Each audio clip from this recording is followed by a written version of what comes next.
Good morning, everyone. Meg Riley here in Minneapolis, Minnesota, where spring is finally truly here. I think no more frosts. We had one last week and I think we're done. So getting ready to put out some more plants. Anyway, it's a gorgeous day here. How are you, Christina? Hi, everyone.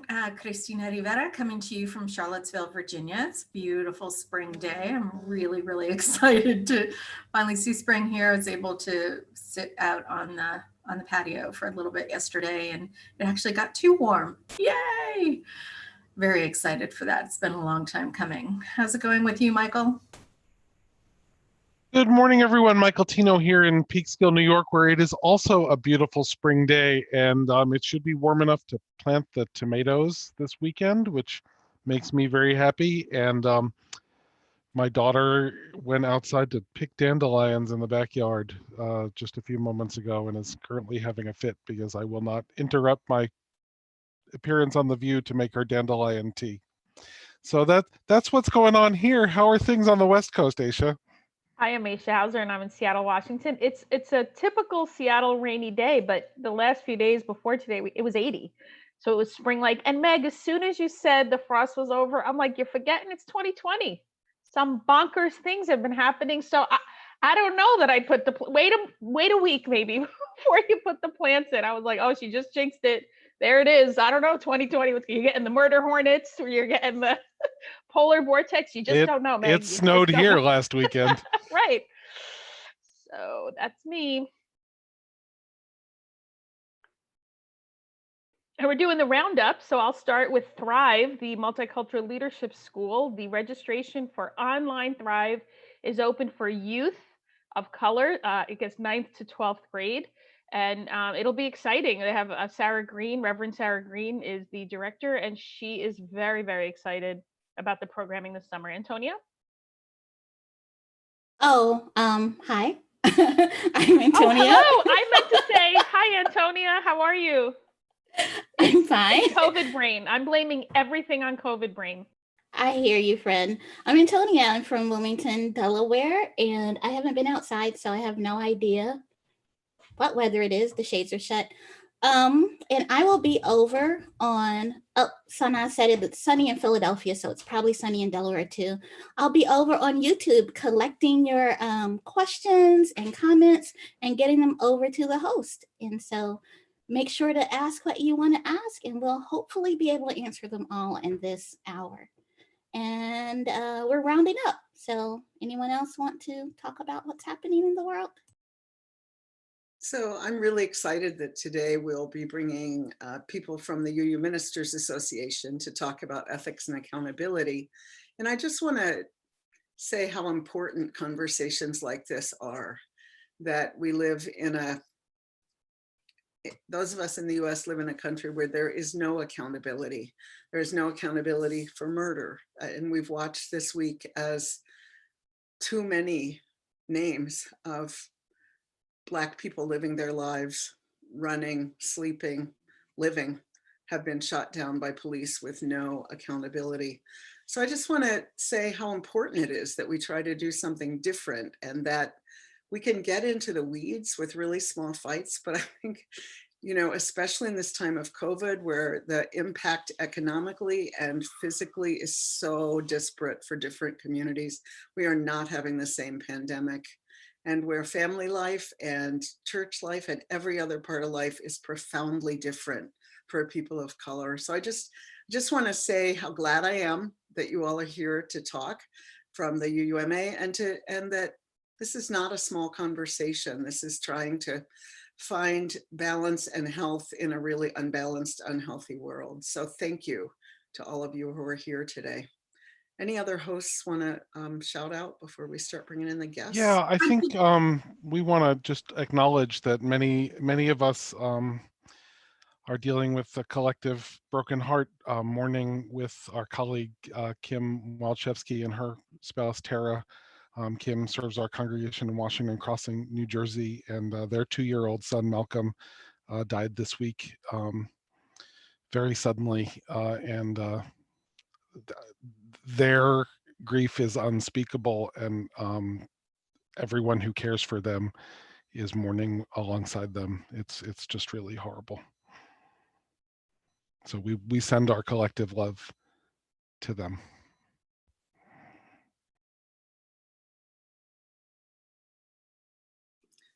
You know, and I think that the powerful sense of collectivity around that love has been profound this week.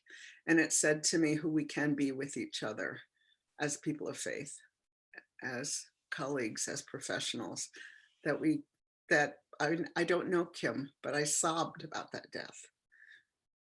So thanks, Michael. So anyone else before we launch in? Christina, were you going to say something? I was just going to reflect that that we are most profound in I see the most profound outrage over the racism in the United States when we see video, of these lynchings that are happening in our communities, and we see a groundswell around that. And I just want to reflect back to folks that it is the everyday racism that also kills. And particularly, I'm thinking around different states and communities who are reopening, in my opinion, prematurely, and probably in the opinion of a lot of epidemiologists as well, because it isn't people with privilege that are going to die from those reopenings. It may be, but it will disproportionately affect and kill Black and Brown people. I'm just going to name it. And so, I think that we need to, as a faith, remember that and see the areas in which we can advocate for the folks that are most vulnerable in a capitalist society, because it's not folks with privilege.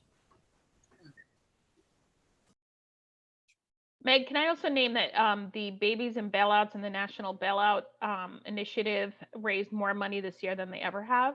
And so that is very good news for especially moms who are able to get back to their children. And it also, I think, has shed light, and more people are learning about how awful the bail system, the cash bail system, and it's part of the abolition movement, the prison abolition movement. So that's also, I think, good news.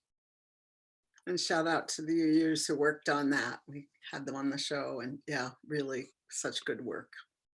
So today we have the UU Ministers Association member Melissa Carvel-Zimmer, who's one of the co-executive directors. Actually, I'm going to butcher that because I don't have it written here, but is that right? Co-executive director? Is that how you say it? Co-president? We're the co-directors, and in Co-director. particular, I'm the director of ministries for collegial care. Okay, great. Let's see. I'm going to let people introduce themselves, so I don't do that for everybody, so that you can say your own titles and everything.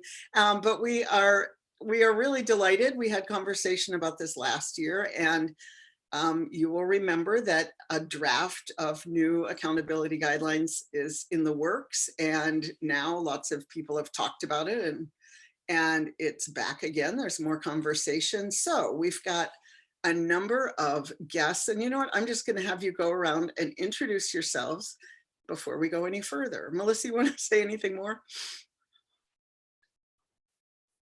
Julica.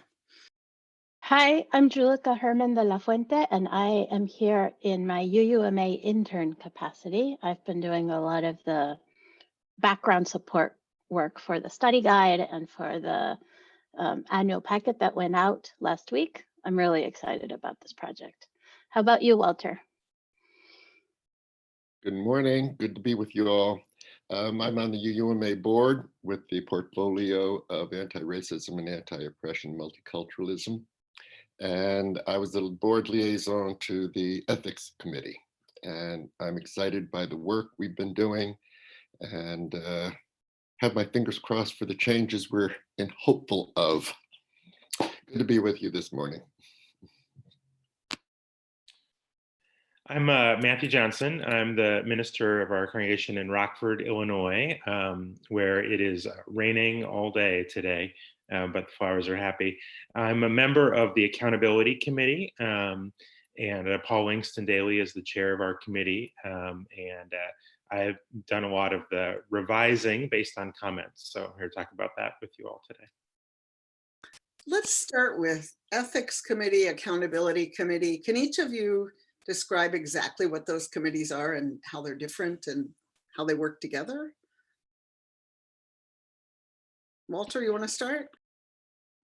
I don't.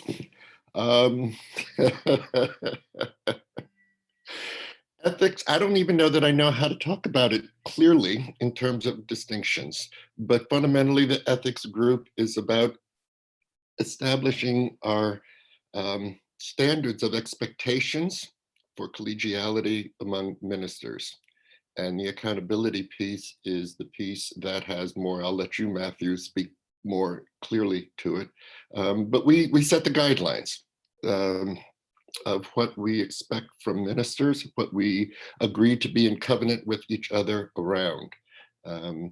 And Matthew, talk about the accountability piece, if you would. Yeah, so the accountability is what happens when those expectations of conduct are not met by the members of the UUMA.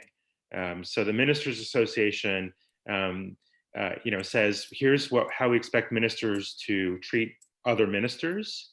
Here's how we expect ministers to act in congregations and act in the world.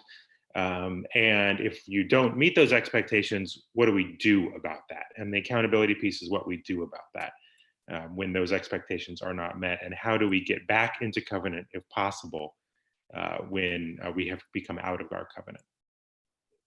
Thank you. Melissa, you want to kind of frame this and how did it start and why, and just the bigger picture? Thank you. I was just thinking about that for those who might not be aware of what's the whole container in which to understand these changes.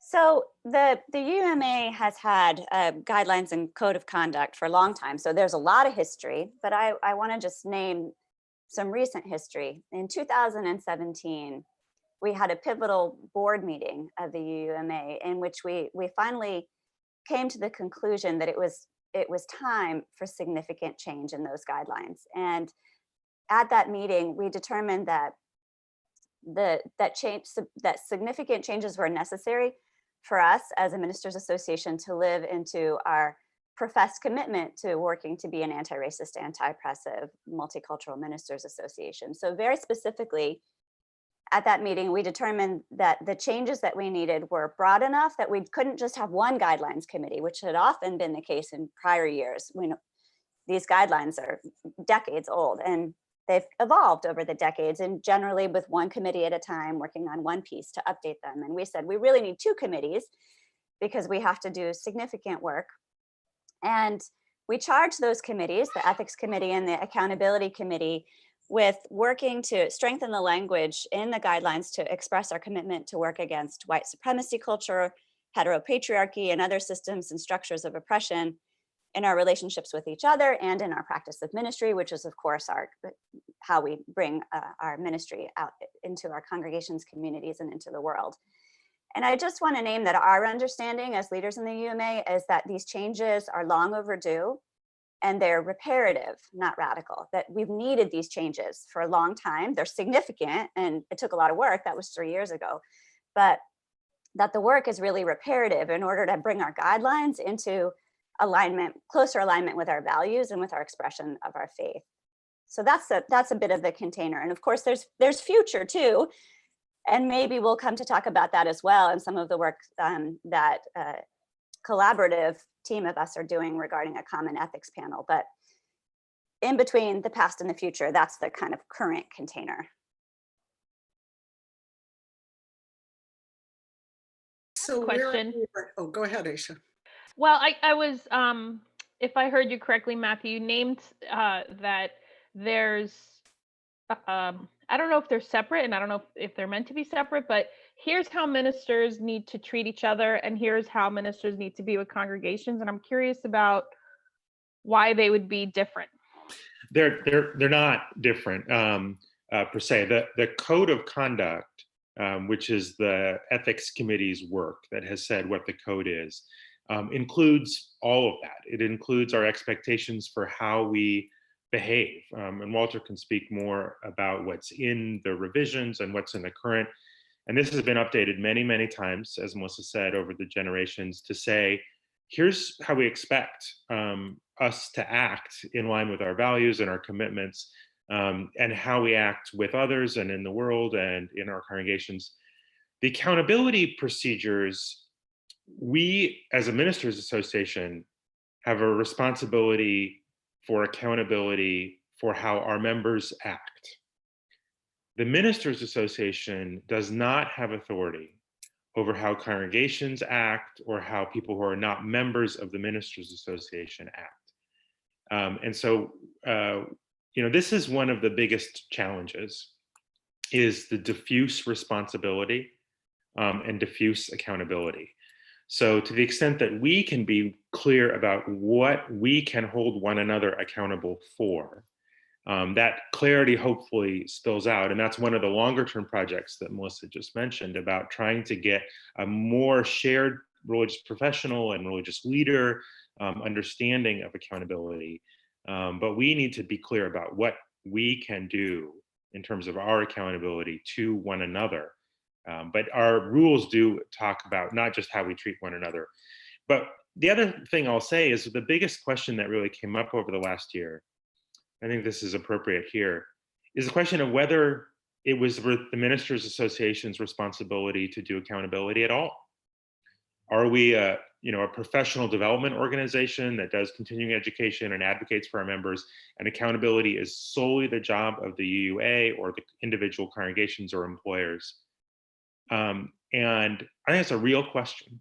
And our answer was that for more than a generation, we have understood the ministers as having a role in accountability for its members, and we believe that continues to be important. The answer of who holds us accountable is all of the above. Congregations have a role, the UUA has a role, the ministers have a role with each other, the other professional organizations have a role with their own members, and hopefully more and more in collaboration together. We all have a role to play, so we're trying to be better at our role so that that spreads out to everybody. Before we dive into specifics, and this is for any or all of you, what would be your hope for the culture change that would come about as a result of the changes?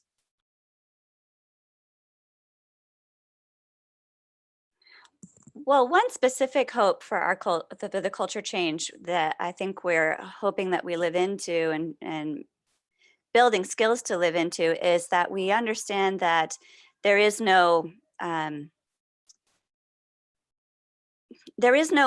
perfection, that the work of right relationship is an ongoing process. It's an art and a skill and a practice, and that there's not ever going to be a time where one of us achieves at some kind of state in which we are never going to make mistakes. That what we understand is that we are always learning and growing, and that the work of repairing those mistakes when they happen is a muscle that we can develop and a skill that we can practice, and that is that the more that we do that with each other, then the more that we can bring that into our ministries, and then the more that the people that spreads out, that has a ripple effect. So that's one. I think also from an ethics perspective, I think where our effort is to take away as much ambiguity as possible and make a distinction between we would like you to as a minister to you're obligated to as a minister. And they're not the same. We really want to pull out as much space for people to hide in corners. And we want to level the playing field, and we want to hold up our obligations to each other and to our profession. Yeah, I would echo those things and say for the accountability team, the culture change is the capacity to do right relationship and repair. Right now, the existing rules, if it's kind of a minor matter, there's not much you can sort of do. And yet if it's huge, there's not always enough of a remedy, right? There's a sort of one kind of answer. And so what we have created is a whole menu of options because each situation is different. The relationship between the people is different. So, I think of this as moving from a kind of weak Kantian approach to a rich Aristotelian approach, if that's the kind of thing you're into.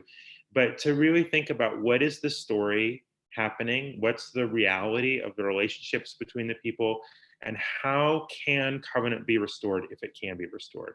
And if it can't be restored, then how do we ensure public safety, the integrity of our ministry and our institutions, and the living out of our values? The current way of thinking prioritizes things like confidentiality, and the new proposal prioritizes the integrity of our ministry, public safety, and these kinds of, and honesty and truth telling. The secrets, the inability to deal with things openly, the withdrawing from the table of relationship, of saying, no, I don't want to talk about how you feel hurt. I'm just not going to engage that conversation. We're taking away that option. You're going to be part of the Association of Ministers. You need to be at the table. The piece that I would add about culture change is that our current guidelines minimize difference and don't talk about power. So they talk about colleagues and collegial relationships as if we are all the same.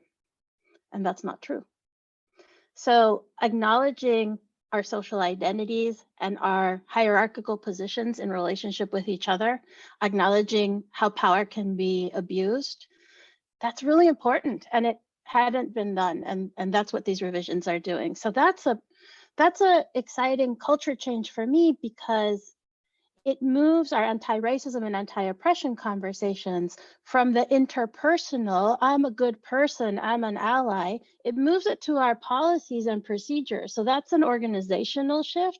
It's like the UUMA is catching up at an organizational level to where we need to be. I think that's a big deal. So I know that a draft went to GA last year, and then it was going to go out to chapters for discussions and revisions and conversations. So again, for anyone, I'm curious, what that significant came through from that. And were there, in fact, because one of the fears we heard expressed was it won't really be discussed. There really won't be an opportunity. So how did that go? Go ahead. Go ahead, Matthew. I can share that it was discussed richly at a lot of the chapters and cluster meetings. And at my chapter had a nice conversation about it, and people gathered and really dove into it. We presented a set of discussion guides and questions and things to wrestle with, concrete situations and how they would go through this. And then the UUMA set up an opportunity for people to give feedback. And between the two forums, I think there was, hundreds of comments, probably thousands of comments from hundreds of people about the feedback. And so we got lots of conversation about it. And I can share what the accountability committee changed between the first draft and the second draft, and sort of the big highlights. They're important changes. They're not substantial changes to the general structure of the change that we're making to focus more on covenant, repairing covenant, clarity of accountability. But we did make some important changes from the first draft to the second. Some of them were important, but deal with a small set of ministers, including language that more clearly includes our Canadian colleagues who are members of the UUMA, even though they have a different denominational office, and UUA staff, a few other things like that. One of the bigger clarifications was to make clear that the accountability procedures come into play when someone has violated the covenant, the ethics committee's work. They're not when someone has a generalized experience of harm. So one of the worries was that someone could say, harm can be weaponized, right? And so if it doesn't come from the ethics section, then it doesn't get into the accountability procedures. There may need to be relationship repair and work on healing, but the accountability procedures only get activated when there's been a violation of the covenant. I'm getting a little lost in that. So what would be one that wouldn't and one that would? Well, you'd have to point to somewhere in the ethics section in the code to say this has been the violation. You know, so if it's, you know, I didn't like the way they did a thing, you know, or something hurt my feelings. Now, it might be, I mean, you have to look and see, you know, if it's a pattern of oppressive behavior, well, that would be a violation of the covenant. But you have to point to the covenant is the key. Sexual harassment is an example of something that would fall under this That's right. Unacceptable behavior. That's right. That's right. Because it's in the code that's not permitted, right? The code is your stuff, Walter? Am I getting this right?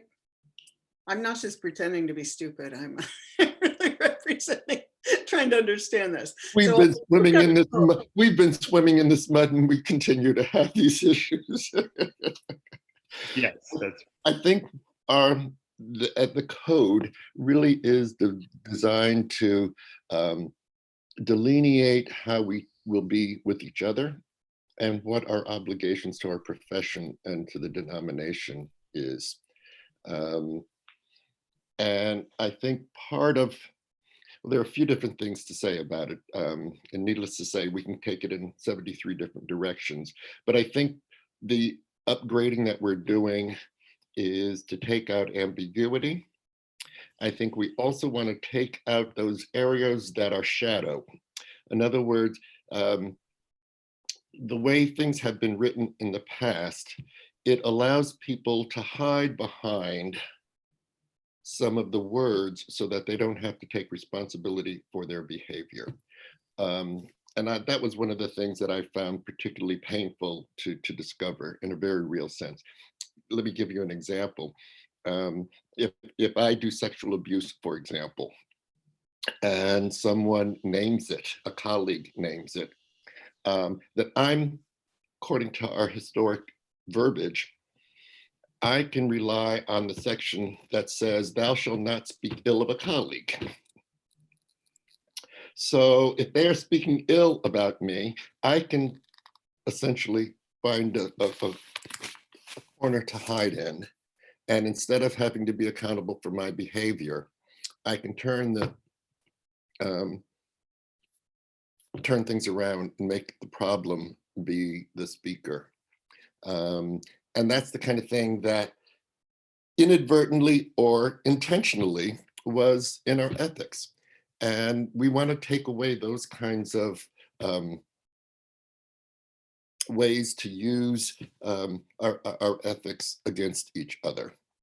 And there are also issues of how do you manage the power differentials between colleagues.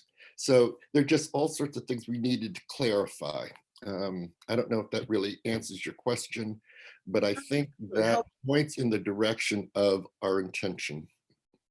Because I think that, you know, at CLF, so many people come because they've been harmed somewhere, and I can't listen to their stories pastorally. And that's really hard without, I mean, I can't say things back to them, well, that was wrong, without violating the covenant. So I always pass them to somebody who's not ordained, and it's stupid, but that's what I have to do basically. And so I'm really glad to hear that, because, you know, I could take it up with the colleague, but then it becomes this huge deal. And so I think what Matthew said earlier about it's either a huge deal or no deal has been my lived experience of what we've had. So I would love to get to more human, interactive, as Melissa said, never perfect, but always trying to get a little better kind of interactions. So the code sets kind of the bar for where it gets more formalized. Is that right? That's right. Yeah, the code says what our expectations of one another are, and what we were supposed to do. The second big change the Accountability Committee made, and maybe Melissa can talk about this, is that originally we had thought about a new office, something called the Right Relations Guide.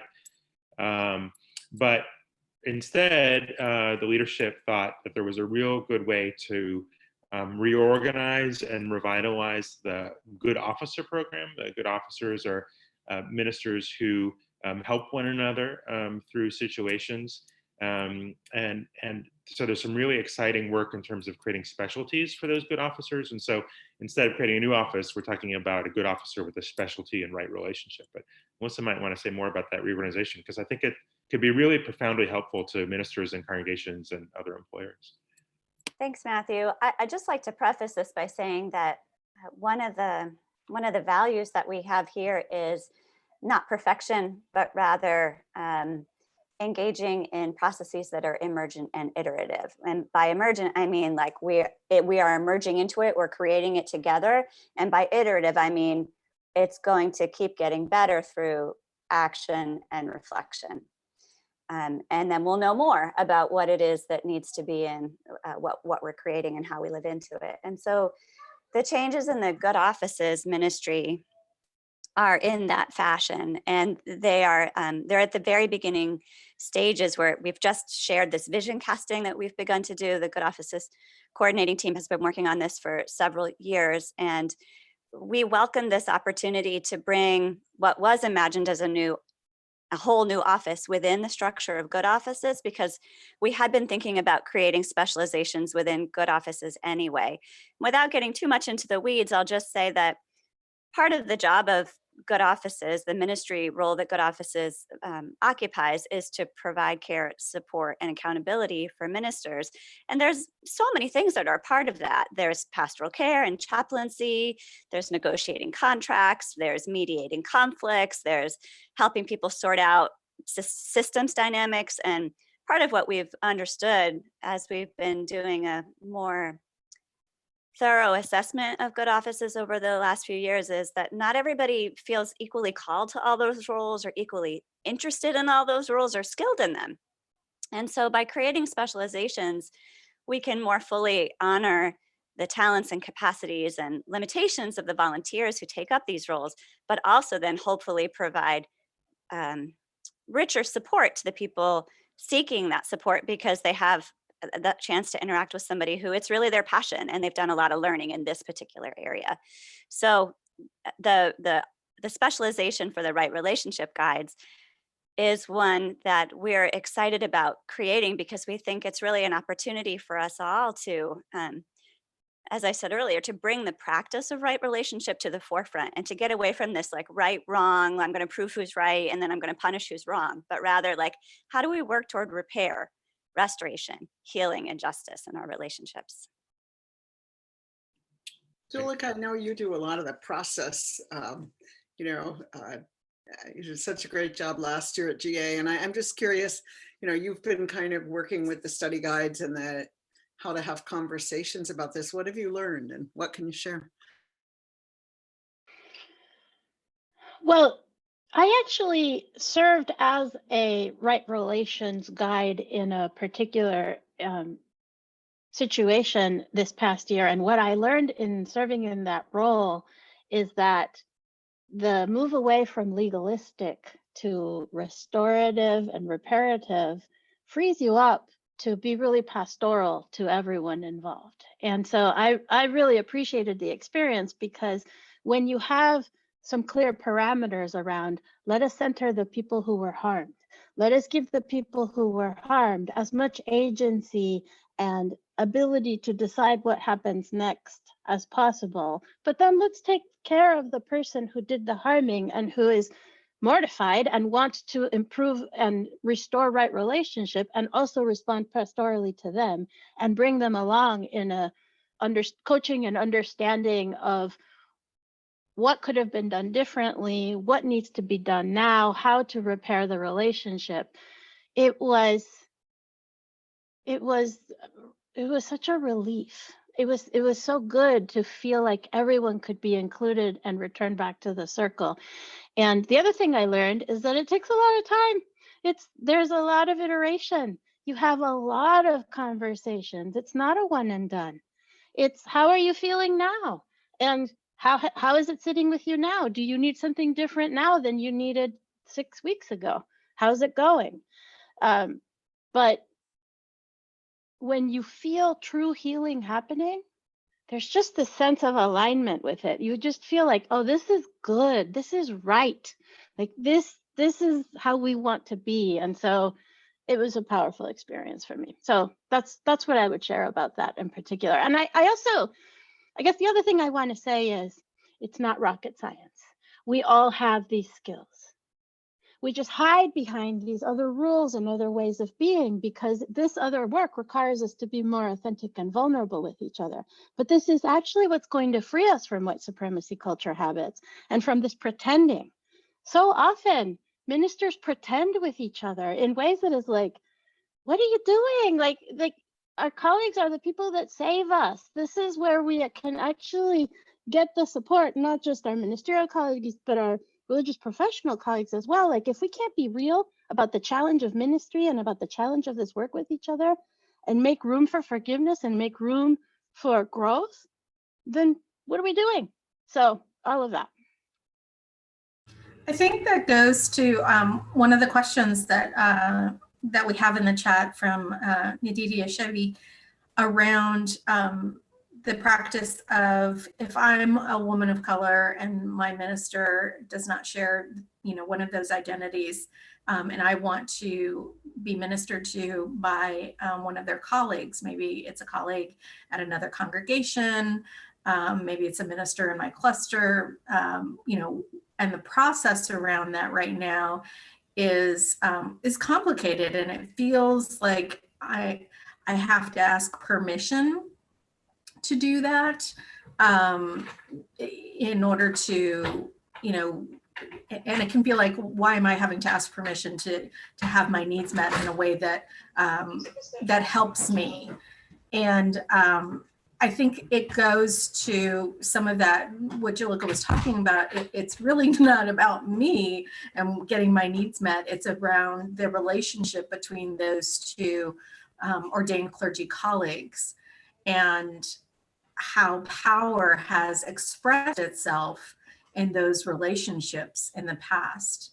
And somehow, congregants are getting caught up in that expression of power. And so if I'm hearing you all correctly, this process that you all are talking about and these guidelines and codes of conduct that you all are talking about would maybe allow for a little bit more expansive ability for folks to get their needs met in a different way. Can you say whether or not I'm kind of on the right track on that, or if we should be looking for something different? Yeah, so I just read the section in the code that deals with this, and I think there's a lot of shorthand that ministers have used to describe the code, which is not always accurate. So in some case, what the ethics committee has done is remove the sentences or passages which have led to the shorthand, like "I shall not speak ill," which it doesn't actually say. Shall not speak derogatorily in public. But we've put in new words that have a very different kind of purpose. But in this case, so the congregant is relatively free to do whatever they need to do. It is the obligation of the other minister that they have reached out to speak with the minister who is serving them as their parish minister, perhaps, or another context, to be in covenant minister to minister about providing excellence in ministry to that person who is in need. So what the rule says is that the person, if you're not serving that context and someone from that context reaches out to you, you need to be in covenant with the minister who is serving them. And because of the new language that the ethics committee has put in about the importance of being in that anti-racist, multicultural, anti-oppressive mode, I think there's a real place where the code would say, if I'm serving, I got a number of folks of color in my congregation, and they have reached out to other ministers with whom they share an identity for connection and support. And those ministers have said to me, hey, I'm chatting with, so-and-so, because they reached out to me. And I say, that's great. I am so glad that we can be a team together. So that is the model that we seek, and I think that we lay out, and that's the expectation. So if a minister says, I have the ability to say no, And they do that sort of aggressively in order to prevent their congregants from reaching out to others, then that itself could be an issue that we seek to form some right relationship and better understanding and healing on. So it's more of a growth model rather than a right or wrong model.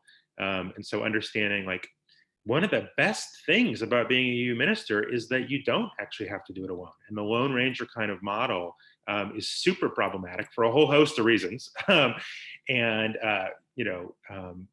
The long list we could get into about who that really was and what the real story was that was stolen from. But that idea that we're in it by ourselves is wrong. We're in it together. And what happens in my congregation affects what happens in your congregation, and what happens to our people, and so that we work together as a team. So it's not the congregant who needs to seek permission. It's important to say that. But Matthew, it sounds like we're moving away from this understanding of seeking permission toward an understanding of being in covenant too. And that's a really important distinction. Yes. Right? Is that if someone like comes to me because like I'm a queer minister and they are struggling with something and their minister is straight and cisgender, like I don't have to ask their minister before I talk to them, but I have to like actually have an open dialogue and relationship with their minister so that it's not a secret what's going on. And that's a very different dynamic. Yes. that we're talking about. That's absolutely right. And the code already indicates the importance for colleagues serving in the same geography to be in touch. But as we're seeing now in this pandemic, geography matters less and less. I mean, I have congregants who worship 3 times on Sunday. They worship with the Sarasota congregation, Sarasota Springs, and then with mine, and then with one on the West Coast. And they just love it. And so I should be in covenant with the minister serving those congregations. And I am, because we're all members of the UUMA. And that is the covenant that binds us together. And the other thing, Michael, that your comment makes me think of is we have really emphasized, and the ethics committee has too, the importance of clear additional covenants between colleagues serving in the same location, serving the same setting. So co-ministers, associate and assistant ministers, ministers who are serving together, affiliate, community ministers who are part of a congregation, ministers emeritus. Folks need to have a rich, particular covenant. There is no more dangerous waters than these places when there is no clear expectations and covenants and good communication, especially when the ministers serving in those identities have different, sort of those same settings have different identities and power relationships. And if you are not super clear and explicit and honest and iterative and growing and adapting, that can go very badly for everybody and harm the congregation and the ministers and the movement. So we have really emphasized the absolute importance of those clear covenants between colleagues. And because it's much harder to fix afterwards. It's much better to be proactive and not to assume that goodwill and good intentions are sufficient. We should know this by now, but we still think, oh, if I have a good intention, then everything will be fine. And we should be less naive. I also I think that power around who has to ask for permission and who is allowed to give permission is different when we're talking about covenant. And I'm glad that you said that, because it's not a permission asking. It's like, hey, I'm in covenant with you, so I'm going to give you, a heads up that I'm providing pastoral care to somebody that is also in a pastoral care situation with you.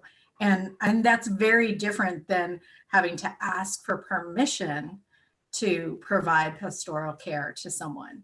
And so I think it's super important, and I'm so glad that you all are framing it around covenant and framing it around that, because it's that relationship that we're trying to protect, right? We're not trying to protect power, and so I think that is where I'm just really thrilled with what y'all are doing. So thank you. And Walter, I'm sorry, we started both talking at the same time. Sorry. I want to just tag on to that and say that part of the dynamic shift that we're looking for and the dismantling of supremacy is that historically, for example, if there's a community minister, the expectations the community minister has obligations to the settled minister.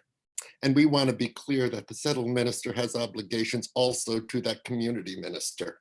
It is not a one-way street. And that the junior minister, if you will, poor language, has more responsibility to the quote unquote senior minister. We're really trying to take away that power differential and that and make this more collegial and more collaborative. Well, and in some ways, Walter, when someone has that seniority, you have more obligation because you have more power in the system, right? It's not even that the other folks have more obligation to respect your turf, but like you as this, if you have a senior minister designation, like you actually have power in the system that other people don't, and that comes with obligation. And you're obligated to be supportive. Exactly. So these are really complicated things, and GA is going to be, and minister days are going to be online this year. And I'm curious how that, how that works, and if people are pressuring you to put a pause on this now because of the pandemic. And I'm sure that you've thought a lot about the different situation than we thought we'd be in this year. What are your thoughts on them? Thank you. I'd like to say a word and then invite Julika to add some more words. So there are some particular answers to that I'm hoping you'll speak to, Julika, but in terms of the larger frame, I just want to go back to the top of the show and some comments that many of you, our hosts, made about how we're not all having the same pandemic. And yesterday, I read a blog post from Beth Zemsky, who's an anti-racist, anti-oppressive organizer and trainer. I'm sorry. Yes, that's right. Yeah, and one of the things that she said, which many others have said as well, but that I just want to name, is that any crisis, in this pandemic in particular, exposes structural oppression in ways that were always there, but makes them perhaps more plain to more people than they were before the moment of crisis. And she argues in her post that it is in moments of crisis and disruption when we become the public becomes more informed about the systemic injustices and oppressions that were always there and are maybe perhaps some folks seeing them anew or for the first time, that is exactly the time to work towards systemic change, because it creates an opening in which people's maybe minds are open or hearts are open in a new way, or for the first time, that gives you some leverage to move forward. So that's not exactly the case in this situation. This work has been going for a long time, but I just want to name that context as well. Julika, will you speak to the particulars?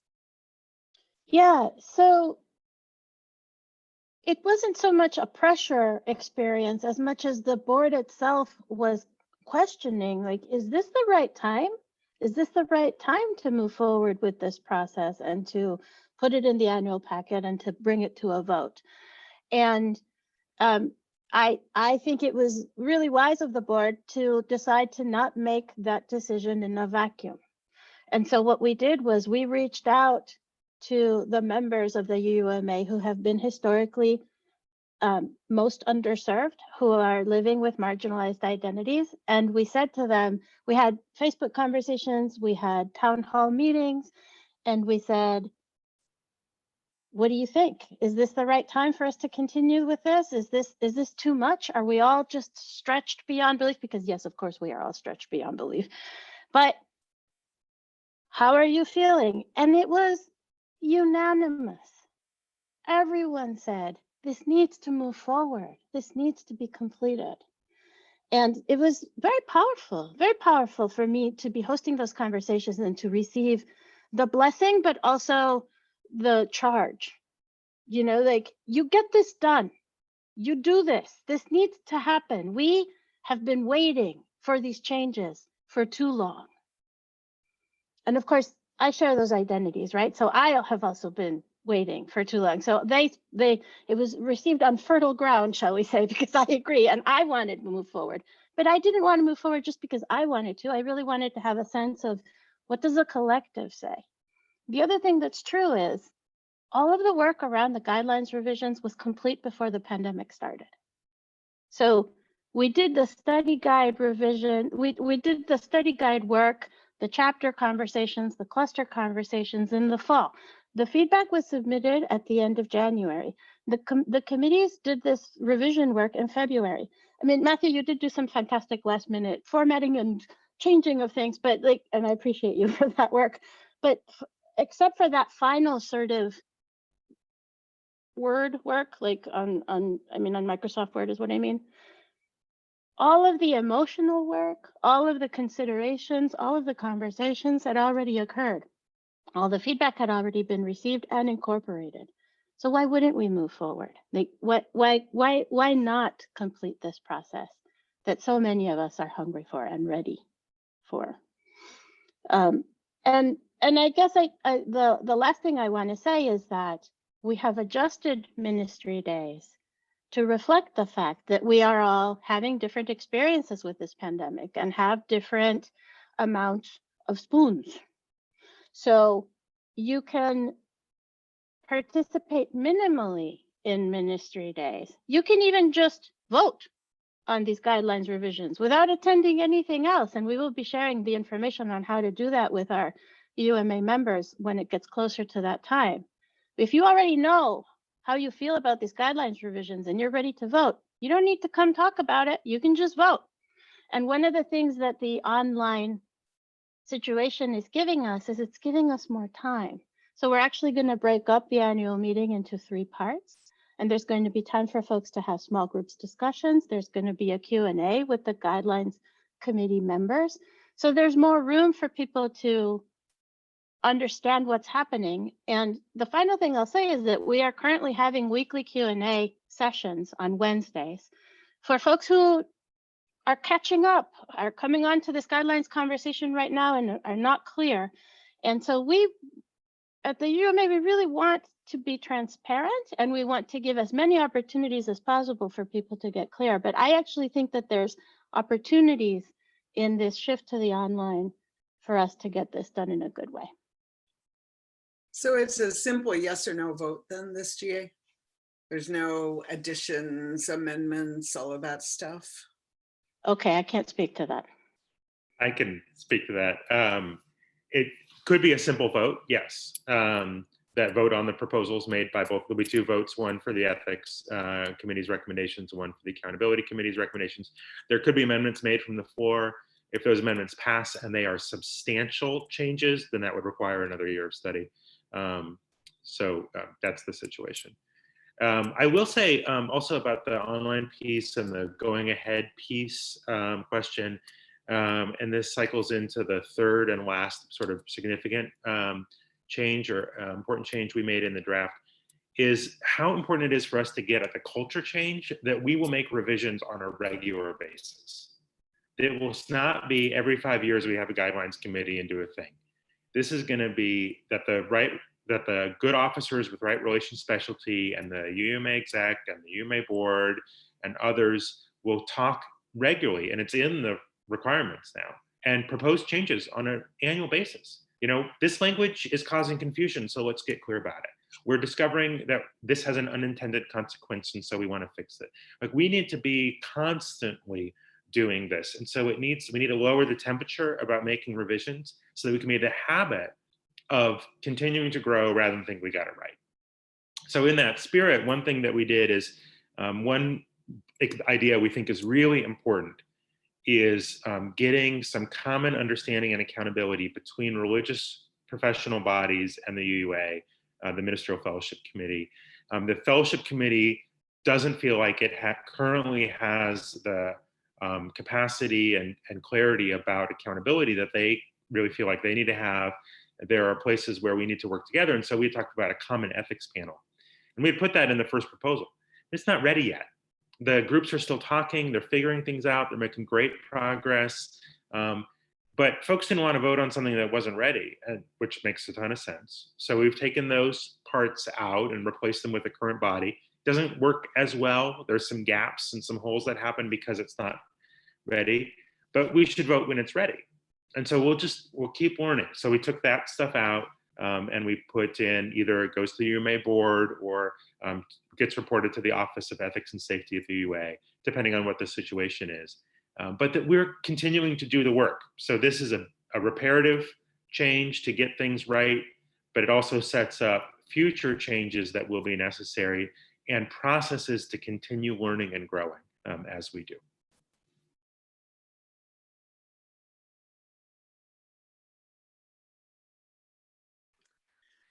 So last year, there was a group that submitted an alternative proposal and was pretty upset.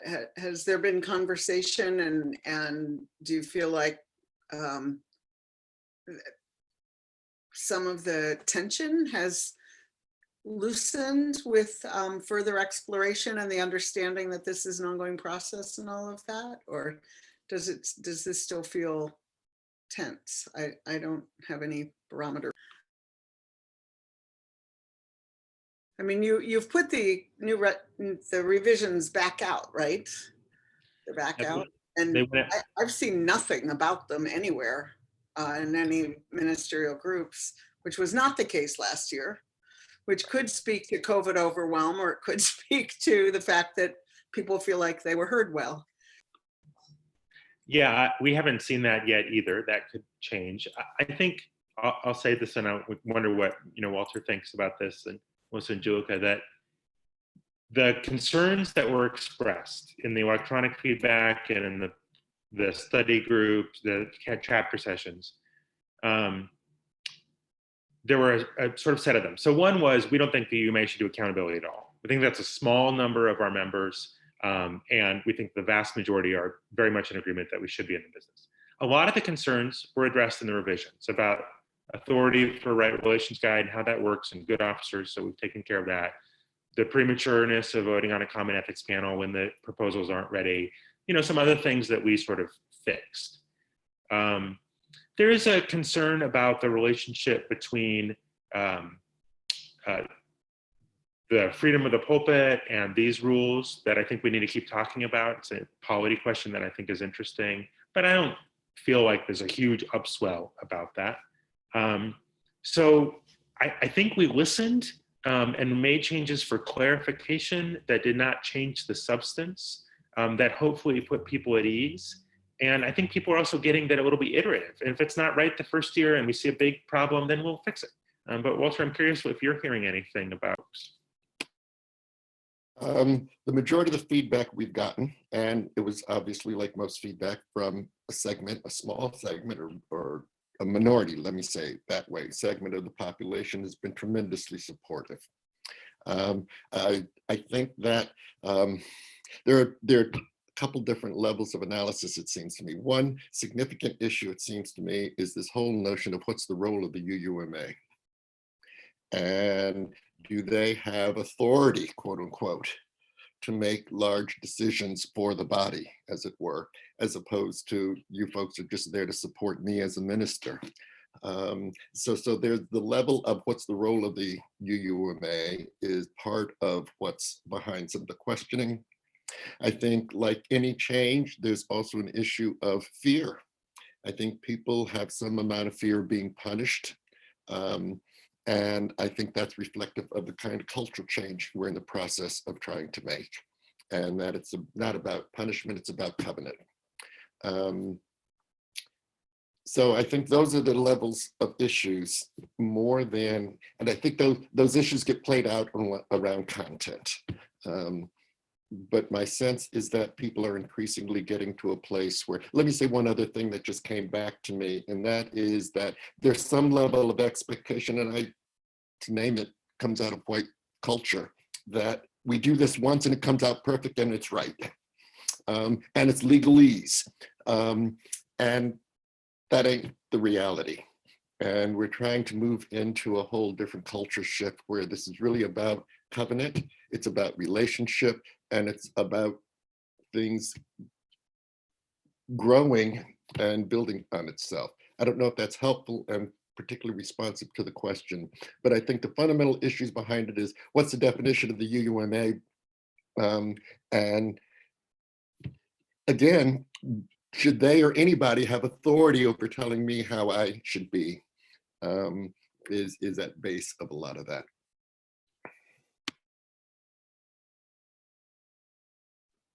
I know that we've had a lot of people commenting in the questions that we haven't been able to get to. People have really particular experiences and concerns, and I'm sorry, we're just trying to cover a lot of ground here. I did want to mention though, Aisha, you're on the shared accountability panel, and I know that No, Christina Rivera and Melissa Carvel-Zima are on the shared ethics panel. I was just lifting up because someone had asked about between professional groups, and I think the reality is I do want to name, because Walter, what you brought up, what everybody's bringing up, should the UUMA hold ministers accountable?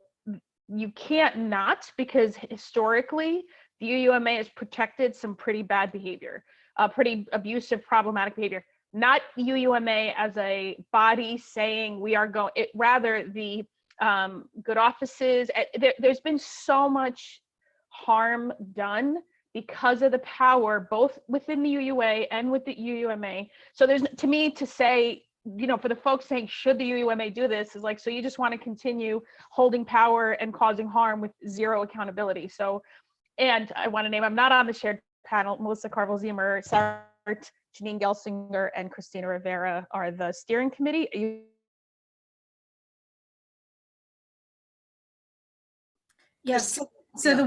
the work of that committee that Aisha is referencing is shared work between all of the UU professional organizations. So Loretta, UUMA, UUSC, AUUM, UUAMP, and AUUA.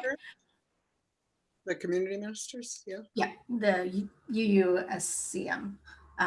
And so what that work is doing is taking all of the existing guidelines of all of the existing community professional organizations and looking at areas of commonality and areas of individuality. And the areas of commonality, we will draft and propose to those organizations as a shared common code of conduct or guidelines or ethics. We're not sure what the title will be. And then all of those individual organizations would have areas, addenda to that. So that there's a shared understanding of how we will be with each other, how we will be joyfully with each other, but also how we will be accountable to each other. And that's something that's been missing, you know, for quite a long time. So I think that goes back to answering some of the questions in the chat. All of these things are happening kind of in parallel right now. And to Walter's point, you know, it's not going to be perfect. Like the first time out of the gate, we are not going to be perfect. We have no interest in trying to be perfect. We have interest in trying to create a way of being in an accountable relationship, loving, faithful, accountable relationship with each other as religious professionals. Well, thanks. That's a nice way to end. Any of our guests have something you really didn't get to say that you really want to say before we wrap up? We're at the top of the hour. I'll just say, if you are a member of the UUMA, make sure to read the materials. And Julika mentioned that there is a link that I assume Antonia has put over into the CLF with answers to questions and links to pertinent documents. Is that available for everyone to read or just UUMA members? I think it's just UUMA members. Is that right, Melissa?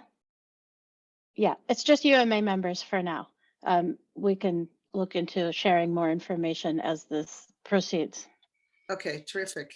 Next week, it's our 300th show. What? Woohoo! And we're delighted that the Commission on Institutional Change will be back with us to share more of their recommendations. Thank you so much, everyone. Thanks for hosting us.